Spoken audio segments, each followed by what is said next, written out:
Good evening from New York. I'm Chris Hayes. The Islamic State of Iraq and al-Sham, or ISIS, the militant Sunni group that now controls a wide swath of territory spanning from Aleppo in Syria through northern Iraq, launched a global social media campaign today. All around the world, supporters of the group are tweeting with the hashtag All Eyes on ISIS. Messages like this one from Zambia, may Allah give them victory, or this one from Pakistan, we are all ISIS. If a jihadi hashtag seems like the setup for a macabre joke, it is no laughing matter. ISIS may want to take society back to the Middle Ages, but their use of digital and social media belongs squarely in the 21st century. The group has proven itself to be an incredibly sophisticated and adept propagandist. And since their explosive growth and the chaos of the Syrian civil war, they have stretched their tentacles across the globe to draw in new recruits.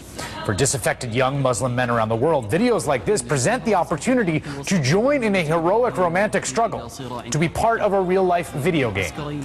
ISIS has even made direct appeals in English to urge Western Muslims to join the fight. NBC cannot independently verify this video, but the speakers are identified as British citizens.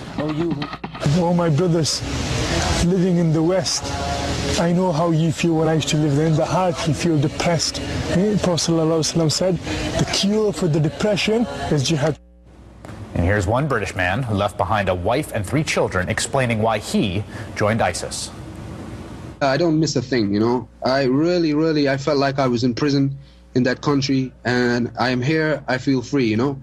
I can drive, I can, you know, I don't need a license, I don't need insurance, I don't need this and that. Just to watch TV, you don't need a TV license, you know, all of these things, you know. You feel like you're in prison, you're being punished. Here, it's freedom, totally freedom. I can walk around with a Kalashnikov if I want to, with an RPG if I want to. An oddly libertarian argument for waging jihad. To their supporters and even to some of the people whose neighborhoods they have conquered, ISIS is careful to present an image of righteousness, even benevolence, hence resuming trash collection in Mosul after taking it over last week and providing fuel to residents. But to their enemies, ISIS has a very different propaganda aim: terror. The black flags are no accident, nor the covered faces or the automatic rifles raised in the air. That is in part why ISIS released the feature-length video, The Clanging of Swords, showing tanks being blown up and Iraqi army posts under attack. It's why they put out these grisly photos they show the execution of 1,700 Iraqi Shiite soldiers. Yes, 1,700 captured soldiers they say they slaughtered. And occasionally, the two propaganda aims of this group, which has so successfully threatened to pull Iraq apart, come into conflict with each other. Because the ugly truth is that ISIS does a lot of very, very monstrous things. And the victims of those monstrous things are often the very people they're supposed to be governing. This video was posted to YouTube, and it caused somewhat of a scandal within ISIS. According to Al Arabiya, what you're seeing here is an elderly man being quizzed by an ISIS leader in Aleppo, Syria, about his knowledge of Islam and the Prophet Muhammad. When the old man admits his ignorance, this is what happens. 40 سنة وما اتعلمتش. علمني فقط. تفضل. امتى تتعلم دينك انت؟ ان شاء الله تتعلمني. انا اعلمك؟ ايه باذن الله كل وانا. انا اعلمك كل حاجة دلوقتي. لا يا ابو بكر. خلاص لا. According to the Al Arabiya translation, the commander, when the old man says he doesn't know, says, "I will teach you," and cocks the gun. After the video surfaced, ISIS actually asked that leader in Aleppo to step down, recognizing what a propaganda failure it was. And how did they announce the firing? Via tweet, of course. I spoke earlier with NBC chief foreign correspondent Richard Engel in Baghdad, and I started by asking him if ISIS had been well received in the areas they conquered. Generally not. Mostly we're seeing refugees leaving the areas that they have conquered. According to the UN, there's about 400,000 refugees that have left the conflict areas. But they do have some support in this country. They are gaining support from old members of the Ba'ath Party. These were people who felt that they were, thrown out of power along with Saddam Hussein and then never treated fairly by the new government. And they're gaining power from some Sunnis who lived in Mosul and other areas who were angry with the government. This government is seen and is acted in a very sectarian way over the last several years. And we spoke with refugees who were leaving Mosul, and they said that they actually weren't terribly opposed to ISIS, even though they didn't agree with them. They didn't want to live in an Islamic state. They did think it was brutal, but they were happy that finally somebody was taking the fight to the Iraqi military, because the Iraqi military, according to these refugees we spoke to, treated Sunnis badly, stopped them on the streets, would ask for bribes, would ask to see their papers, and generally just made them feel like second-class citizens. So there is an element of Sunni disenfranchisement that these militants are able to capitalize on, but I wouldn't say it's necessarily because of their charismatic personalities. Well, we've seen ISIS wage this kind of two-pronged propaganda war. On one prong is terrifying and their enemies, right? Trying to cast fear into the hearts of the government, into Shia, to try to, psych the army into running away. At the other side is attempting to kind of tell the people that might be under their control, we're going to be all right, we're going to provide services. What are perceptions of ISIS like in Baghdad as they come south, conquering cities? Well, this city is divided like this entire country. The Shiite community believes that they are a marauding pack of demons who are coming here to cut their heads off. They have been talking about blowing up Shiite holy sites. There's been videos of ISIS beheading people in front of their families, searching out Iraqi troops, executing them in their homes. So here in Baghdad, if you ask any member of the armed forces or a Shiite community, they would tell you that these are despicable barbarians. There are some Sunnis here. They're very concerned. They don't want to openly associate with ISIS, but some of them do sympathize with the militants, if not because they like the militants, just because they don't like the government. NBC News Chief Foreign Correspondent Richard Engel, thank you so much. Joining me now is Zainab Salbi, founder of Women for Women International, author of Between Two Worlds, Escape from Tyranny, Growing Up in the Shadow of Saddam. Zainab, of course, you are Iraqi, half Sunni, half Shia. Your family in Iraq, how are they understanding the incursions of ISIS and the appeal that they might have to certain segments of Iraqi society? Very scared. So when ISIS first started taking over, everyone in Iraq, this is family, friends, Christian, Muslims, Sunni, Shias, were very, very scared. And for the first time in my entire life, I saw them depressed, fatalistic. Maybe this is the end. Maybe we should divide the country and that's it. But a week later, or a few days actually later, when ISIS started issuing some of its laws, so anybody who does not show up to work, for example, ISIS said they will be lashed by 50 lashes. Virgins, where they were doing surveys of households in Mosul and other provinces, asking for how many virgins in each household. And so, because they permitted war sex. So when they started doing these things, even the Sunni population, in the ones that I'm talking with in Iraq, were like, wait, no, this is too much. And it actually ended up being almost a wake-up call for Iraqis, for the sectarianism in Iraq. It's almost now Shia's leaders in Najaf, for example, called for a national unity. Everyone started to call for a national unity. It is so bad that, in my opinion, that it's acting as a wake-up call for Iraqis. It's interesting. We have seen in other places the Taliban, which emerged in the wreckage of that long Afghan civil war and was welcomed for providing order in certain sectors. The Islamic courts in Somalia, a similar situation, a kind of failed state, and they were the only order. And then quickly, the kind of viciousness and just awfulness of living under that rule began to manifest itself. Yes, and a lot of Iraqis are now talking, they said, this is not our fundamentalism, this is not our kind of thing. Now, it's important to actually notice that in Iraq, we never had that extremism. This is a new phenomenon that was introduced in the last decade, truly.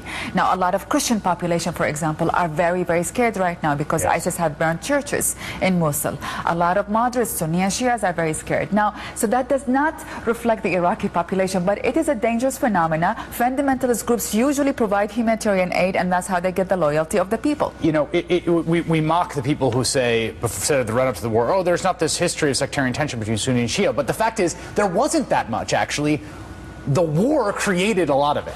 Look, there's always Sunni Shia issue. This is indeed a 1400 years historical things. However, it was historically suppressed identity. When I was growing up in Iraq, for example, Iraqis would say, I'm an Iraqi first, then I'm from Baghdad or whatever province, then I am a Muslim or Christian, and then if I am a Sunni or Shia. It was something that we talked about it when it came time to marriage, but never at school or at work, right? That identity is in other words, it wasn't like it disappeared. Right. It was always there. Its salience wasn't as high. Exactly, and all of a sudden it flipped, and that flipping, America did contribute in introducing it by started asking people when America first came to Iraq, are you Sunni, are you Shia, in papers, on elections, it was American kind of, it was American bureaucratic occupation that raised the salience. Absolutely. Fascinating. Zainab Salbi from Women for Women International, thank you so much. Pleasure, thank you.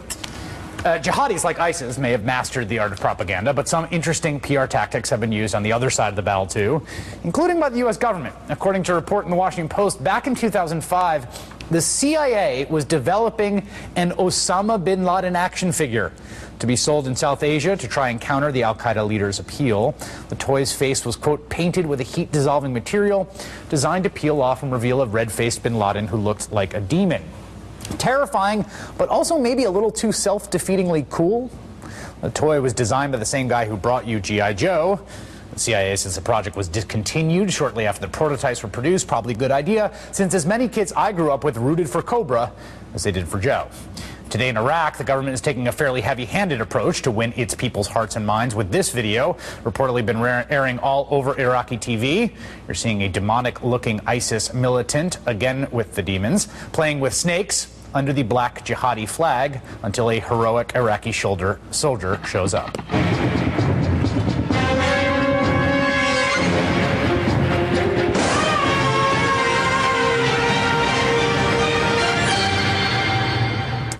And in Britain, a kind of, well, apparently grassroots inoculation against jihadi recruitment, a mysterious activist calling himself Abdullah X put out this video to push back against jihadi recruitment of young men. Number one, have you thought about the actual needs of the people, especially women and children in Syria? Number two, if you have, then do you genuinely think that going out there to fight and potentially be killed will affect those suffering in a positive way? Joining me now is Barak Mendelsohn. He's an associate professor of political science at Haverford College. Professor Mendelsohn, I think a lot of people are surprised when they hear news that ISIS was having a social media day or a social media day of action. ISIS has sort of distinguished itself by being at the cutting edge of both social media and propaganda as this conflict in Syria and now Iraq has unfolded. Isn't that true?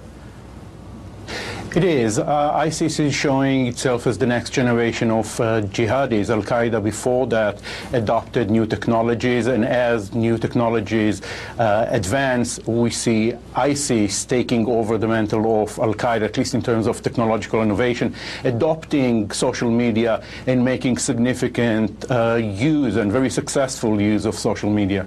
I have to say, I was really fascinated. I was horrified by the video. I've watched it like 3 or 4 times of the Aleppo commander with the old man. It makes your blood run cold. And then I was fascinated by the weird kind of almost bureaucratic response or CYA response from ISIS, which is, "Oh, you're fired, bad Aleppo commander." I mean, how common is that sort of thing? ISIS is trying to battle the image, the negative image. It's trying to show that it can govern and that it's not such a negative, such a brutal organization, even though in reality, of course, it is. And it has to deal with commanders in the field that overreach.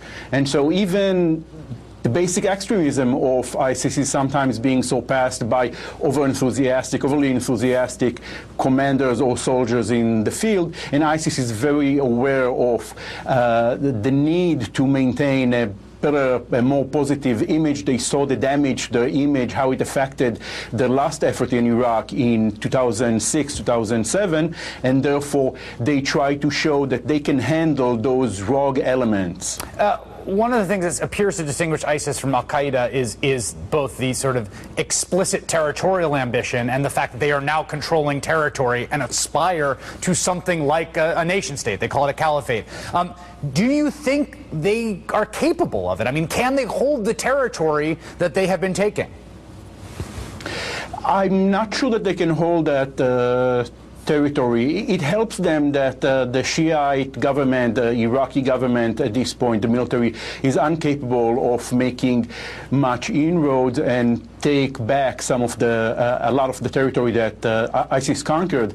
But overall, if ISIS will hold to that territory, they are going to face the problems of governance that were a problem for them in the past. They're trying to rely now on the alliance that they have with former Saddamist, Ba'athist groups and with the Arab tribes, the Sunni tribes. This way they hope that they will be able to hold the territory. But the inherent self-destruction force of ISIS is going to resurface, and it's going to be a very serious problem for them in holding that ground. In my experience, a lot of hopped up men with young guns is not a recipe for good governance. Barak Mendelsohn, thank you very much. Thank you.